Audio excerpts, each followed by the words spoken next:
क्या आपको भी एफएम से डर लगता है? क्या आपने भी सोचा है, छोड़ो पहले दूसरे सब्जेक्ट्स को निपटा लेता हूँ, फिर एफएम को करूंगा, वरना इस पे उलझ गया तो उलझते ही रह जाऊंगा। अगर आपके माइंड में भी ये थॉट है, then this video is 100% for you. सबसे बड़ा रीजन स्टूडेंट्स को लगता है हर एक सम अलग अलग है, अलग कंसेप्ट, अलग फॉर्मूला, अलग एडजस्टमेंट्स। कौन से सम में कौन सा एडजस्टमेंट करूं याद नहीं रहता, कौन सा याद करूं कौन सा नहीं याद करूं समझ नहीं आता है। इससे एफएम का डर और स्टार्ट हो जाता है। What I would suggest is कि हर एक कंसेप्ट को, हर एक टॉपिक का एक कंसेप्ट को अच्छे से समझो, क्लैरिटी से समझो, एंड ये समझो कि कुछ ही बेस फॉर्मूलाज है जो आपके पूरे चैप्टर को खत्म करता है, पूरे चैप्टर को आपको समझा देगा। बस उस पर फोकस करो। इससे क्या होगा, आपका कॉन्फिडेंस बूस्टअप होगा। सेकेंड इज कि chapters like forex and derivatives, ये सुनते ही स्टूडेंट्स के रंग उड़ जाते हैं। आई अग्री कि ये चैप्टर्स थोड़े क्रिटिकल है, बट द प्रॉब्लम इज कि हमें ये रियल कनेक्ट नहीं मिल पाता है कि रियल लाइफ में कैसे अप्लाई होता है, बिकॉज हम डे टू डे लाइफ में इसको देखते नहीं है। So what I would suggest is कि आप एक काम कर सकते हो, सपोज आप फॉरेक्स का चैप्टर कर रहे हो, go to Google and just type कि why rupee is depreciating against dollar in this current environment.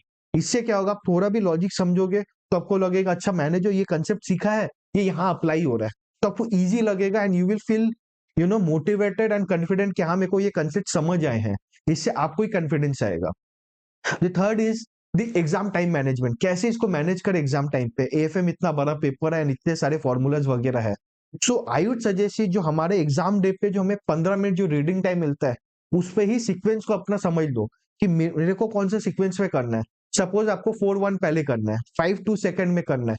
इससे क्या होगा ना, आपके 5-7 जो कॉन्फिडेंस सम्स है वह पहले निपटा लोगे, एंड आपके पास जो बाकी टाइम पे उस पे जो हल्के हार्ड सम्स है उसको आप करोगे सॉल्व, तो आपको पैनिक नहीं रहेगा and you will get a good marks and confidence रहेगा आपको। एंड एक दो छोटे ट्रिवियल रीजंस भी है। द फोर्थ इज दी कि हमारे आजू बाजू जो भैया दीदी है वो एएफएम का एक बहुत गंदा हाइप बना दी है कि एएफएम डरावना ही है, एएफएम मतलब ये डरावना सब्जेक्ट है, बट ऐसा नहीं है। वो हाइप से क्या होता है ना, हम अंडर कॉन्फिडेंट हो जाते हैं। एंड द लास्ट इज कि आर्टिकलशिप में क्या प्रॉब्लम होता है ना, हम एफआर का, ऑडिट का, टैक्स का तो रियल लाइफ कंसेप्ट समझ लेते हैं, अप्लाई कर लेते हैं। हमने जो सीखा है वो हम अप्लाई करते हैं कोई भी कंपनी का ऑडिट करने में या टैक्स करने में, बट एएफएम हम अप्लाई नहीं कर पाते। इससे हमें क्या लगता है कि हम एएफएम को टॉपिक्स को भूल रहे हैं, हमको याद ही नहीं रहा और हम और पागल हो जाते उस पर।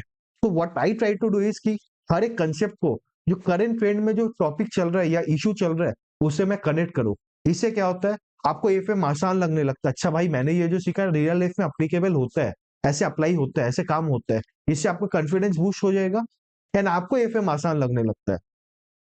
बस एएफएम में थोड़ा प्रैक्टिकल अप्रोच रखो एंड अपने ऊपर थोड़ा कॉन्फिडेंस रखो, एंड एएफएम आसान है, आप कर लोगे, कोई दिक्कत नहीं होगी। Till then, enjoy your life and be curious because curiosity will help you discover interest and grow in life.